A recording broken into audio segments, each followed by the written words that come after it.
Hello everyone, welcome back to the channel. आज के session में हम टर्जिडिटी और फ्लैसिडिटी टॉपिक्स को कवर करेंगे। सो आइए आज का सेशन स्टार्ट करते हैं। देखिए, सबसे पहले अगर हम टर्जिडिटी या टर्जिड की बात करें तो टर्जिड एक ऐसी स्टेट होता है सेल का जिसमें वो फर्दर वाटर को अक्यूमुलेट नहीं कर पाता। इसका मतलब क्या हुआ, अगर सेल कोई भी एक सेल है और अगर उस सेल को हम किसी एक सॉल्यूशन में प्लेस करते हैं, लाइक फॉर एग्जांपल अगर हम किसी भी प्लांट या एनिमल सेल को हम क्या करें, अगर हम उनको एक हाइपोटोनिक सॉल्यूशन में प्लेस करें तो उस कंडीशन में क्या होगा, ऑस्मोसिस अकर करेगा। ये आपको मालूम है, राइट। तो ऑस्मोसिस अकर करेगा लेकिन एक लिमिट तक। ये आपको ध्यान रखना है कि भाई किसी भी सेल को अगर हम एक हाइपोटोनिक कंडीशन में, एक हाइपोटोनिक सॉल्यूशन में अगर हम प्लेस करेंगे तो वो सॉल्यूशन क्या करेगा, सेल के अंदर मूव होगा, राइट। सो सेल के अंदर जब वो मूव होगा तो क्या होगा, आपका कौन सा प्रोसेस अकर करेगा, ऑस्मोसिस का प्रोसेस, यानी आपका एंडो ऑस्मोसिस अकर करता है। लेकिन टर्जिड और टर्जिडिटी क्या है, टर्जिड एक ऐसी स्टेट है जहाँ ये जो वाटर ऑस्मोसिस के थ्रू सेल के अंदर जा रहा है ये फर्दर एंटर ना हो सके, राइट। यानी सेल क्या करे, एक अपनी एक मैक्सिमम लिमिट, क्या कह सकते हैं आप, एक मैक्सिमम लिमिट रीच कर रही है जहां वो फर्दर वाटर को अक्यूमुलेट नहीं कर पा रही है। सो ऐसी कंडीशन जहां सेल क्या करे, अपनी एक लिमिट को रीच कर जाए जहां वो एक फर्दर अमाउंट ऑफ वाटर को क्या कर रही है, अक्यूमुलेट नहीं कर पा रही है। सो ऐसी स्टेट ऑफ सेल को हम टर्जिड कहते हैं और उसको हम कंडीशन वाइज अगर हम बात करें तो कंडीशन को हम टर्जिडिटी बोलते हैं, राइट। सो आई होप ये जो डिफरेंस है टर्जिड और टर्जिडिटी का आपको क्लियर हुआ होगा। एक बार वापस से मैं आपको ब्रीफिंगली समझा देती हूँ। देखिए, टर्जिड का मतलब क्या हो गया, टर्जिड सबसे पहले तो आप समझिए स्टेट है और टर्जिडिटी आपका कंडीशन है, राइट। टर्जिड एक ऐसा स्टेट है जहाँ पर सेल अपनी लिमिट को रीच कर जाता है, जहाँ वो फर्दर वाटर को अक्यूमुलेट नहीं कर पाता। सो एक ऐसी स्टेट को हम टर्जिड कहते हैं और इसी को हम अगर कंडीशन वाइज बात करें तो सेल की स्टेट तो टर्जिड कहलाएगी लेकिन सेल की कंडीशन टर्जिडिटी कहलाएगी। ओके, सो ये डिफरेंस है आपका टर्जिडिटी और टर्जिड के बीच में। देखिए, यहाँ आपको एक डायग्रामेटिक मैंने रिप्रेजेंटेशन भी आपके साथ शेयर किया है जहाँ आप देख पा रहे हैं टर्जिड कंडीशन में यहाँ क्या कर रहा है, यहाँ देखिए वाटर मूव कर रहा है सेल के अंदर, राइट। ये वैक्यूल है, वैक्यूल के अंदर क्या हो रहा है, वाटर मूव कर रहा है और सेल का साइज क्या हो रहा है, इंक्रीज हो रहा है। क्यों, क्योंकि एंडो ऑस्मोसिस का प्रोसेस अकर करेगा। और अगर आपने मेरी प्रीवियस वीडियोस को आपने देखा होगा जहां मैंने ऑस्मोसिस का एंटायर टॉपिक आपके साथ कवर करा है, तो वहां मैंने आपके साथ डिस्कस किया था कि जब भी एंडो ऑस्मोसिस सेल के अंदर अकर करता है तो सेल क्या हो जाता है, स्वेल हो जाता है या सेल टर्जिड हो जाता है, राइट। सो यहाँ क्या हो रहा है, क्योंकि वाटर का मूवमेंट इनर साइड हो रहा है, राइट। तो इनर साइड मूवमेंट की वजह से वाटर क्या करेगा, सेल के अंदर तो जाएगा ही लेकिन सेल क्या करेगा, अपने आप को पुश करेगा किधर, ऑपोजिट डायरेक्शन में। यानी जो सेल का कंटेंट है वो सेल वॉल की तरफ क्या करेंगे, प्रेशर अप्लाई करेंगे, राइट। इसकी वजह से क्या होगा, जो साइज ऑफ द सेल है ये भी इंक्रीज कर जाता है और यही increase in the size of the cell क्या है, टर्जिडिटी को मेंटेन रखने में हेल्प करता है किसी भी सेल को। इसका ऑपोजिट होता है फ्लैसिड कंडीशन, जहाँ पे सेल क्या कर जाता है, श्रिंक कर जाता है और उसका वाटर मूव आउट हो जाता है। सो ये जो फ्लैसिडिटी का या फ्लैसिड का टॉपिक है ये अभी आगे हम लोग कवर करेंगे। अभी के लिए आप टर्जिड और टर्जिडिटी को समझ लीजिए एंड आई होप कि आपको टर्जिड और टर्जिडिटी का जो कॉन्सेप्ट है वो क्लियर हुआ होगा। इसके बाद आगे चलते हैं। देखिए, इसके बाद बात करते हैं हम वॉल प्रेशर और टर्गर प्रेशर के बारे में। जैसा मैंने अभी आपको कवर किया कि अगर मैं कहूँ ये मेरे पास एक सेल है और ये इसका कोई एक सेल कंटेंट है, जब भी सेल कंटेंट, राइट, जब भी सेल कंटेंट प्रेशर लगा रहे हैं सेल वॉल की तरफ, राइट, जब भी कोई सेल कंटेंट सेल वॉल की तरफ प्रेशर लगाता है तो इस तरीके का प्रेशर आपका टर्गर प्रेशर कहलाएगा और इसका जस्ट ऑपोजिट आपका वॉल प्रेशर होता है। इसका मतलब क्या हुआ, वॉल प्रेशर में देखिए क्या होता है, ये एक सेल है, ये इसका सपोजिंगली ये इनर कंटेंट है या कह लीजिए इसका सैप है।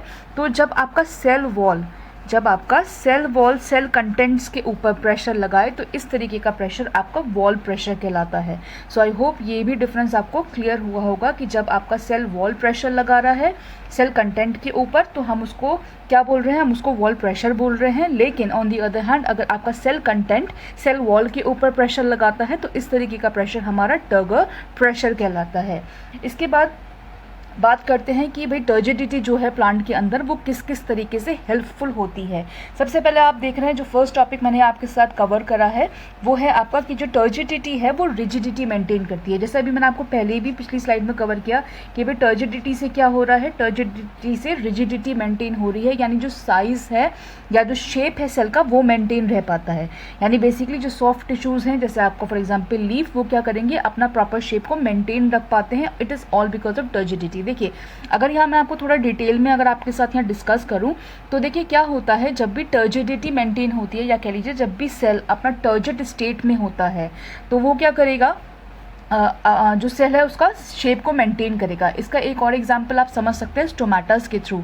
देखिए क्या होता है जब भी स्टोमेटास हैं, देखिए स्टोमेटास का फंक्शन आपको अच्छे से मालूम होगा। स्टोमेटा क्या करता है, फोटोसिंथेसिस में मदद करता है। और आपको ये भी पता है फोटोसिंथेसिस होने के लिए इस तरीके के जो स्ट्रक्चर हैं जिसको हम क्या कहते हैं, गार्ड सेल्स कहते हैं, ये स्टोमेटास के अंदर प्रेजेंट होते हैं, राइट। अब क्या होता है बेटा, जब गार्ड सेल्स, देखिए यहाँ क्या करेंगे, अगर वाटर का इनर मूवमेंट हो रहा है गार्ड सेल्स के अंदर तो गार्ड सेल्स क्योंकि वाटर को इनटेक कर रहे हैं इसकी वजह से क्या होता है, जो आपका गार्ड सेल्स हैं वो स्वेल हो जाते हैं, राइट। तो यानी अगर हम कहें कि जो हमारे, देखिए मैं आपको वापस से इसको ड्रॉ करके दिखाती हूँ तो आपको थोड़ा सा इजी और हो जाएगा समझने में। देखिए पहले क्या हो रहा था, पहले हमारे पास कंडीशन कैसी थी भाई, ये हमारे इस तरीके से गार्ड सेल्स थे जो फ्लैसिड स्टेट में थे जहाँ पर वाटर इसमें अंदर नहीं था, ठीक है। इसके बाद क्या हुआ, टर्जिडिटी आई, यानी वाटर जब इनटेक होना स्टार्ट हुआ प्लांट के अंदर तो वो वाटर कहाँ जाएगा भाई, वो यहाँ जाएगा गार्ड सेल्स के अंदर मीजोफिल सेल्स से होते हुए, राइट। यानी कह लीजिए आपकी जो लीव्स हैं उसमें जो सेल्स प्रेजेंट हैं उससे होते होते कहाँ जाएगा, वो गार्ड सेल्स के अंदर चला जाएगा। अब जब गार्ड सेल्स ने वाटर को इनटेक कर लिया है तो हमको पता है गार्ड सेल्स जब वाटर को इनटेक करेंगे, या आप कह सकते हैं कोई भी सेल जब वाटर को इनटेक कर लेता है तो वो क्या हो जाता है, वो स्वेल हो जाता है, उसका साइज़ क्या हो जाता है, इंक्रीज़ हो जाता है। अब जब इसका साइज़ इंक्रीज़ हो जाएगा, किसका, ये हम किसकी बात कर रहे हैं बेटा, ये गार्ड सेल्स हैं आपके, ठीक है। ये हम बात कर रहे हैं गार्ड सेल्स की, किसकी हम बात कर रहे हैं, गार्ड सेल्स की। तो गार्ड सेल्स जब स्वेल हो जाएंगे तो क्या होगा भाई, ये जो इनर कैविटी है गार्ड सेल्स की, ये जो माउथ है गार्ड सेल्स का, ये भी ओपन होगा टर्जिडिटी की वजह से। और इसी की वजह से क्या होगा, जो एक्सचेंज ऑफ गैसेस है, जो आपका ट्रांसपायरेशन है, ये सारी तरीके के प्रोसेस को करवाना ईजी हो जाता है प्लांट को। या कह लीजिए यही जो प्रोसेस है, यानी आपका ट्रांसपायरेशन, आपका फोटोसिंथेसिस एंड आपका रेस्पिरेशन प्लांट में किसके थ्रू होता है, जब आपके ये गार्ड सेल्स ओपन हो जाते हैं। It is all because of turgidity. तो इसका मतलब हम समझ गए टर्जिडिटी क्या करता है, जो हमारे सॉफ्ट टिश्यूज़ हैं, लाइक फॉर एग्जांपल आपके प्लांट्स की लीव्स या कह लीजिए स्टोमेटास, गार्ड सेल्स, तो इनको क्या करता है, इनको टर्जिडिटी या टफनेस क्या देता है, उसको टफ बना करके रखता है या उसको स्ट्रेंथ देता है, राइट, उसको शेप देता है, राइट। तो सबसे पहला पॉइंट तो ये हो गया कि टर्जिडिटी मेंटेन रखता है।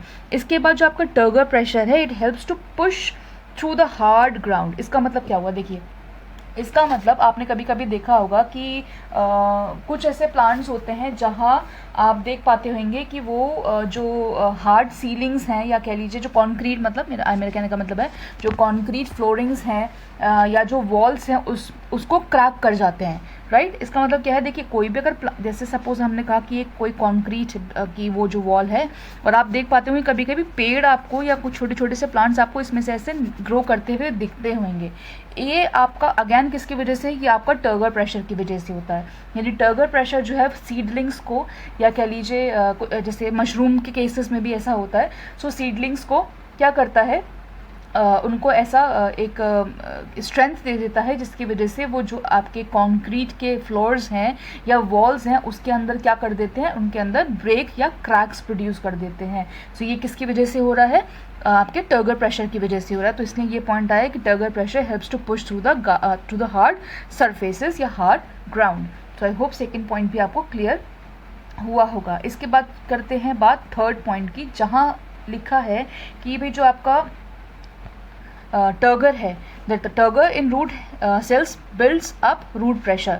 यानी देखिए टर्जिडिटी अगर है तो क्या होगा, टर्जिडिटी को मेंटेन भी रखना होगा, राइट। और टर्जिडिटी को मेंटेन रखने के लिए क्या चाहिए, प्लांट को चाहिए कि वो कंटिन्यूसली क्या करे, वाटर को एब्जॉर्ब करता रहे। और ये जब भी पॉसिबल है जब हमारा रूट प्रेशर वहाँ पे प्रेजेंट होगा। तो यानी टर्गर प्रेशर अगर है तो रूट प्रेशर डेफिनेटली, या कह लीजिए टर्गर अगर है, टर्जिडिटी अगर मेंटेन रखनी है तो रूट प्रेशर अप्लाई होना ही होगा ताकि वाटर क्या कर सके, रूट्स में एब्जॉर्ब हो सके। सो ये आपका थर्ड पॉइंट था। इसके अलावा जो आपका फोर्थ पॉइंट है ये ऑलरेडी मैं आपके साथ कवर कर चुकी हूँ, जहाँ मैंने आपको बताया था कि turgor helps in opening and closing of the stomatas, यानी अगर टर्जिडिटी है, गार्ड सेल्स अगर वाटर एब्जॉर्ब कर रहे हैं तो क्या करेंगे, वो ओपन हो जाएंगे, और जब गार्ड सेल्स के अंदर से वाटर रिमूव हो जाएगा या टर्जिडिटी उनमें मेंटेन नहीं रहेगी तो आपके जो स्टोमेटास है वो क्या हो जाएंगे, वो क्लोज हो जाएंगे। तो यानी आपकी गार्ड सेल्स की जो ओपनिंग या क्लोजिंग है, या कह सकते हैं स्टोमेटास की जो ओपनिंग एंड क्लोजिंग है, वो कौन आपका मेंटेन रख पाता है या कौन रेगुलेट करता है, वो टर्गर ही रेगुलेट करता है, यानी टर्जिडिटी ही उसको रेगुलेट करती है। इसके अलावा लास्ट पॉइंट आता है यूजेस में आपका टर्गर मूवमेंट। देखिए, आपने एक प्लांट के बारे में सुना होगा और आपने देखा भी होगा, एक प्लांट आता है जिसका नाम है मिमोसा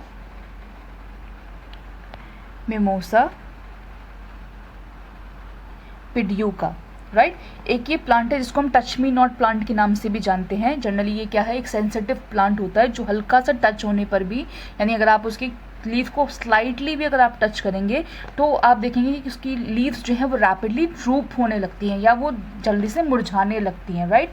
ये किसकी वजह से होता है, ये भी आपका टर्गर की वजह से या टर्गर मूवमेंट की वजह से ही होता है। अब देखिए, आप चाहे स्लाइटली एक प्लांट को, लीफ को टच करें या आप उसको स्ट्रांगली से टच करें, तो अल्टीमेटली रिजल्ट क्या होगा, अल्टीमेटली रिजल्ट यही होगा कि जो स्टिमुलस है ड्रूपिंग का या फोल्डिंग का, वो पूरी की पूरी लीव्स के अंदर क्या हो जाता है, पास हो जाता है, नेबरिंग लीव्स में भी पास हो जाता है। और एक टाइम पे आप देखेंगे अगर आपने उसको स्ट्रांगली टच करा है तो आपके पूरा का पूरा जो प्लांट है उसकी सारी लीव्स ही क्या हो जाएंगी, मुरझा जाएंगी या ड्रूप हो जाएंगी, यानी वो क्या हो जाती है, फोल्ड हो जाती हैं एक तरीके से, राइट।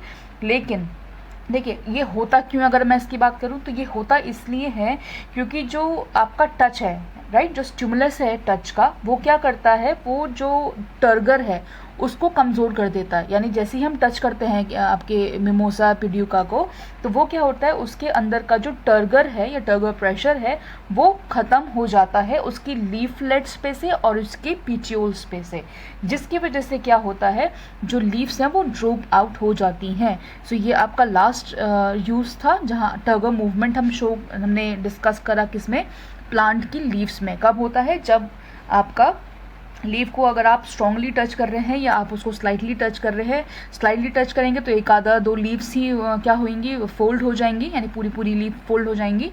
और अगर आप स्ट्रांगली टच करेंगे तो पूरा का पूरा प्लांट ही क्या हो जाता है, वो ड्रूप हो जाता है। ये किस वजह से होता है, क्योंकि आपके जो स्टिमुलस है टच का, वो क्या करता है, टर्गर को लूज कर देता है, कहाँ, लीफलेट्स के बेस पे और पीटियोल के बेस पे, जिसकी वजह से वो स्ट्रेंथ या रिजिडिटी मेंटेन नहीं रह पाती और प्लांट के जो लीव्स हैं या एंटायर प्लांट जो है वो ड्रूप आउट हो जाता है। सो ये हम देखते हैं मिमोसा में। इसके अलावा सिमिलर तरीके का टर्गर मूवमेंट अब इंसेक्टिवोरस प्लांट्स में भी देखते हैं, जब वो क्या करता है, किसी भी प्रे को या किसी भी फूड को क्या करता है, जब वो ट्रैप करता है। यानी जब भी कोई भी इंसेक्ट किसी भी इंसेक्टिवोरस प्लांट के ऊपर आएगा तो वो जो एकदम से बंद हो जाता है, वो किसकी वजह से, भाई इंसेक्ट जैसी आया तो इंसेक्ट ने क्या करा, उसकी बॉडी को टच करा, यानी प्लांट की बॉडी को टच किया, स्टिमुलस प्रोवाइड किया। तो उस स्टिमुलस की वजह से क्या होता है, जो उसका जो इंसेक्टिवोरस प्लांट्स होते हैं उसकी जो लीव्स होती हैं वो क्या कर जाती हैं, एकदम से ड्रूप हो जाती हैं या एकदम से वो बंद हो जाती हैं, जिसकी वजह से जो प्रे है, जो इंसेक्ट है, वो उसके अंदर ही एंट्रैप हो जाता है और फर्दर उसको डाइजेशन में वो या एज अ फूड उसको, जो इंसेक्टिवोरस प्लांट है वो उसको यूज़ कर लेते हैं, राइट। सो ये कुछ यूजेस थे जो हमने देखा किसमें, प्लांट्स के अंदर ड्यू टू टर्जिडिटी। इसके बाद बात करते हैं प्लाज्मोलाइसिस की। देखिए, प्लाज्मोलाइसिस क्या है, प्लाज्मोलाइसिस एक तरीके से आप कह सकते हैं ऑपोजिट कंडीशन है टर्जिडिटी का, एक तरीके से कह सकते हैं। एंटायरली तो मैं नहीं कहूँगी कि भाई बिल्कुल ही ऑपोजिट है, ऐसा तो नहीं है, क्योंकि बिल्कुल ऑपोजिट कंडीशन आपका फ्लेसिडिटी है टर्जिडिटी का। देखिए, प्लाज्मोलाइसिस में क्या होता है, ये भी आपका एक ऐसा प्रोसेस है जहां आप किसी भी सेल को अगर एक हाइपरटोनिक सॉल्यूशन में डाल दिए। देखिए, अभी हमने टर्जिडिटी जब कवर करा था तो वहां मैंने आपको बताया था, जब हम एक पर्टिकुलर लिविंग सेल को जब हाइपोटोनिक सॉल्यूशन में डालते हैं तो वो क्या कर जाता है, वो स्वेल कर जाता है, यानी उसका साइज इंक्रीज हो जाता है। अब देखिए, यहाँ in the case of plasmolysis क्या हो रहा है, यहाँ पर जब हम किसी भी एक सेल को, लाइक फॉर एग्जांपल एक प्लांट सेल को किसी भी हाइपरटोनिक सॉल्यूशन में, देखिए वहाँ प्लीज़ इसको कंफ्यूज मत करिएगा, वहाँ हमने टर्म इस्तेमाल किया था hypotonic in the case of turgidity, और यहाँ हम टर्म इस्तेमाल कर रहे हैं hypertonic in the case of plasmolysis, right. और वहाँ क्या हुआ था, एंडोऑस्मोसिस हुआ था, और यहाँ क्या होगा, एक्सोऑस्मोसिस होगा। तो ये दोनों टर्म्स को प्लीज़ मिक्स मत करिएगा, अदरवाइज आपको बहुत सारा कन्फ्यूजन हो जाएगा। तो वापस अब टॉपिक पे आते हैं, प्लाज्मोलाइसिस पे। देखिए, प्लाज्मोलाइसिस में क्या हो रहा है, बेसिकली जब आप किसी भी एक प्लांट सेल को, वैसे ऐसा नहीं कि सिर्फ प्लांट सेल में ही आप ऐसा करेंगे, लेकिन यहाँ क्योंकि प्लांट सेल की बात हो रही है, सो मैंने आपको बताया क्या, जब हम किसी भी सेल को या like for example plant cell को एक हाइपरटोनिक सॉल्यूशन में डालते हैं। हाइपरटोनिक सॉल्यूशन का मतलब क्या हो गया, एक हाईली कॉन्सेंट्रेटेड सॉल्यूशन है, राइट, जहाँ जिसका जो सॉल्यूट है वो तो बहुत ज़्यादा है लेकिन सॉल्वेंट का कॉन्सेंट्रेशन कम है। इस तरीके का सॉल्यूशन हमारा हाइपरटोनिक सॉल्यूशन कहलाता है, जिसकी वजह से सेल क्या करता है, अपना जो वाटर है उसको लूज कर देता है ड्यू टू ऑस्मोसिस। इसका मतलब क्या हो गया, जो वाटर लूज कर रहा है ऑस्मोसिस की वजह से, तो कौन सा प्रोसेस अकर कर रहा, एक्सो ऑस्मोसिस अकर कर रहा है, राइट, यानी ऐसा ऑस्मोसिस जहां वाटर बाहर की तरफ मूव कर रहा है, और बाहर की तरफ कौन सा ऑस्मोसिस जाता है, आपका एक्सो ऑस्मोसिस जाता है। देखिए मैं वापस आपको ये चीज़ रिमाइंड करा दूं, अगर आपको ऑस्मोसिस का अंदाज़ा नहीं है या आपको ज़्यादा इसके बारे में इन्फॉर्मेशन नहीं है, तो उसकी प्रीवियस वीडियो ऑलरेडी मैंने चैनल पे डाल रखी है। अब वहाँ से इसका जो डिटेलिंग है, जहाँ मैंने type of osmosis, exo osmosis और एंडोऑस्मोसिस भी कवर करे हैं। अपार्ट फ्रॉम दिस मैंने हाइपरटोनिक, हाइपोटोनिक, आइसोटोनिक, इस तरीके के सॉल्यूशंस भी मैंने कवर करे, सो वहाँ से आप जाकर के इसको कवर कर सकते हैं। सो देखिए क्या हो रहा है, यहाँ हो रहा है एक्सोऑस्मोसिस। सो एक्सोऑस्मोसिस में क्या होता है बेटा, एक्सोऑस्मोसिस में वाटर जो है वो सेल से बाहर मूव कर जाता है, और जब सेल से बाहर मूव करेगा तो सेल क्या हो जाएगा, श्रिंक हो जाएगा डेफिनेटली। तो यहाँ जैसे आप देख रहे हैं भाई, ये वाटर था, नॉर्मल सेल था, राइट। देखिए यहाँ फर्स्ट स्टेट में आप देख पा रहे हैं, फर्स्ट डायग्राम में देख पा रहे हैं क्या हो रहा है, यहाँ एक नॉर्मल सेल है। कैसा सेल है, एक नॉर्मल सेल है ये। इसको हमने क्या करा, एक हाइपरटोनिक सॉल्यूशन में प्लेस कर दिया, जिसकी वजह से इसने, देखिए यहाँ मार्जिन्स पे से आप देख पा रहे होंगे, यहाँ से सेल क्या हो रहा है, श्रिंक होना स्टार्ट हो रहा है, राइट। यानी वो अपना जो सेल वॉल है उसको क्या कर रहा है, धीरे धीरे जो उसका प्लाज्मा मेम्ब्रेन है वो क्या कर रहा है, उसको छोड़ रहा है या उस पर से डिटैच होता जा रहा है। अब क्या होगा, ये देखिए इस तरीके का प्लाज्मोलाइसिस हम इंसिपिएंट प्लाज्मोलाइसिस कहलाता है सबसे पहले। क्यों, क्योंकि यहाँ हम सबसे पहला एक ऐसा स्टेट है, या कह लीजिए इंसिपिएंट प्लाज्मोलाइसिस एक ऐसा स्टेट है जहाँ ये एक तरीके से दिखना शुरू हो जाता है कि भाई जो सेल है वो प्लाज्मोलाइज होना शुरू हो चुका है। इसके बाद यहाँ आ जाइए थर्ड डायग्राम में, जहाँ मैंने एविडेंट प्लाज्मोलाइसिस का डायग्राम आपके साथ शेयर किया है। यहाँ आप देख पा रहे होंगे जो आपका सेल मेम्ब्रेन है या प्लाज्मा मेम्ब्रेन है, ये ऑलमोस्ट क्या हो चुका है, डिटैच हो चुका है, किससे, सेल वॉल से, ठीक है। अब यहाँ क्या हो गया, ये प्रोमिनेंट हो चुका है, यहाँ बिल्कुल डेफिनेट हो चुका है कि भाई सेल क्या कर रहा है, प्लाज्मोलाइज हो ही चुका है। तो इस तरीके का डायग्राम वहाँ पर हम प्लांट सेल के अंदर देखते हैं। इसके बाद देखिए लास्ट वाला जो फोर्थ है, जो फाइनल प्लाज्मोलाइसिस जहाँ आप देख पा रहे हैं, यहाँ क्या हो रहा है, यहाँ देखिए कंप्लीटली जो सेल मेम्ब्रेन है या प्लाज्मा मेम्ब्रेन है आपके किसका, प्लांट सेल का, इसने क्या करा, कंप्लीटली सेल वॉल को छोड़ दिया है, या plasma membrane completely cell wall से डिटैच हो चुका है। तो ये क्या हो रहा है, ये आपका डायग्राम है जहाँ प्लाज्मोलाइसिस को 4 स्टेट में मैंने आपको दिखाया कि नॉर्मल सेल है तो कैसा दिखेगा, इनिशियल स्टेज ऑफ प्लाज्मोलाइसिस की वो कैसी दिखती है, थर्ड स्टेज जहाँ प्लाज्मोलाइसिस बिल्कुल अच्छे तरीके से दिखने लगता है, प्रोमिनेंट होने लगता है, अच्छे तरीके से विजिबल होने लगता है, और लास्ट जहाँ सेल कंप्लीटली प्लाज्मोलाइज्ड हो जाता है। सो बेसिकली देखिए प्लाज्मोलाइसिस में हुआ क्या, प्लाज्मोलाइसिस में ये हुआ कि जब हमने किसी भी एक प्लांट सेल को एक हाइपरटोनिक सॉल्यूशन में डाला, उसकी वजह से क्या होता है कि जो प्लाज्मोलाइज जो आपका सेल है वो क्या करेगा, श्रिंक करना या वाटर लूज करना शुरू कर देगा, जिसकी वजह से जो सेल वॉल है वो क्या करेगी, सेल मेम्ब्रेन से या प्लाज्मा मेम्ब्रेन से अलग होने लगती है, राइट। यानी जो आपका प्लाज्मा मेम्ब्रेन है वो कंप्लीटली क्या करेगा, डिटैचमेंट शो कर देगा at the end of plasmolysis, किससे, सेल वॉल से। तो ये आपका प्लाज्मोलाइसिस का प्रोसेस था। इसके बाद आज का जो लास्ट टॉपिक है वो हम कवर करेंगे, जो है फ्लैसिडिटी। जैसे मैंने आपको बताया फ्लैसिडिटी क्या होता है, जस्ट ऑपोजिट होता है टर्जिडिटी का। सबसे पहले तो ये बात है कि ये रिवर्स है किसका, टर्जिडिटी का। तो जितनी चीज़ें टर्जिडिटी में हुई थी उसकी जस्ट ऑपोजिट सारी कंडीशंस हम फ्लैसिडिटी में देखेंगे। सबसे पहला फ्लैसिडिटी क्या है, फ्लैसिडिटी या फ्लैसिड क्या है, फ्लैसिड एक ऐसा स्टेट है जहाँ सेल क्या कर जाता है, श्रिंक कर जाता है। जैसे टर्जिड में क्या हो रहा था, वो रिजिड हो रहा था, वो स्वेल हो रहा था। तो फ्लैसिड में क्या होगा, सेल क्या कर जाएगा, एक ऐसा स्टेट जहाँ सेल क्या कर जा रहा है, श्रिंक कर जा रहा है। तो वो स्टेट ऑफ द सेल तो क्या कहलाएगा, फ्लैसिड कहलाएगा, लेकिन कंडीशन क्या कहलाएगी, फ्लैसिडिटी कहलाएगी। सो होपफुली फ्लैसिड और फ्लैसिडिटी का भी आपको जो डिफरेंस है वो समझ में आया होगा। देखिए यहाँ मैंने आपके साथ एक डायग्राम शो करा है जहाँ आप तीनों तरीके का जो कंडीशनिंग है सेल की वो यहाँ आप देख सकते हैं। देखिए सबसे पहले तो नॉर्मल सेल इस तरीके से दिखता है। टर्जिड में मैंने आपको बताया था, टर्जिड में क्या करता है, एंडोस्मोसिस की वजह से सेल क्या करता है, अपना साइज इंक्रीज करता है। तो ये आपका एक नॉर्मल सेल से क्या हो गया, साइज इंक्रीज हो गया सेल का, सेल हो गया टर्जिड, स्वेल हो गया। इसका जस्ट ऑपोजिट कौन है, फ्लैसिडिटी है, जहाँ सेल क्या कर जाएगा, श्रिंक कर जाएगा, राइट। यानी जहाँ अब अभी हम प्लाज्मोलाइसिस में देख रहे थे, जहाँ सेल आपका इंसिपिएंट प्लाज्मोलाइसिस था, जहाँ सेल ने क्या करा था, जो उसका प्लाज्मा मेम्ब्रेन था, जहाँ उसने डिटैचमेंट करना शुरू किया था, राइट, जिससे सेल वॉल से डिटैचमेंट करना शुरू करा था, वो आपका एक ऐसा स्टेट है जहाँ सेल श्रिंक होना स्टार्ट हो जाता है। और जब वो कम्प्लीटली श्रिंक हो जाता है तो इस तरीके की कंडीशन जहाँ वो कम्प्लीटली श्रिंक हो चुका है ड्यू टू व्हाट, एक्सोऑस्मोसिस। वापस से याद रखिए, टर्जिडिटी में क्या हो रहा था, एंडोऑस्मोसिस हो रहा था, और आपका फ्लेसिडिटी में क्या हो रहा है, एक्सोऑस्मोसिस हो रहा है। तो ये आपको ध्यान रखना है कि भाई यहाँ कौन सा प्रोसेस चलेगा, एक्सोऑस्मोसिस का प्रोसेस कंडक्ट किया जाएगा। सो एक्सोऑस्मोसिस की वजह से क्या होता है, वाटर का जो इनर कंटेंट है वो बाहर आ जाता है, और जो सेल है वो अपना जो टर्गो प्रेशर है उसको लूज कर देती है, as a result of which वो सॉफ्ट या लिम्प दिखने लगती है या हो जाती है। सो इस तरीके की जो कंडीशनिंग है वो क्या कहलाएगी, वो कहलाएगी फ्लेसिडिटी, और स्टेट ऑफ द सेल कहलाएगा फ्लेसिड। सो आई होप आज का सेशन आपको समझ में आया होगा और आपको क्लियर भी हुआ होगा और पसंद आया होगा। मिलते हैं जल्दी एक नए सेशन के साथ। Till then take care.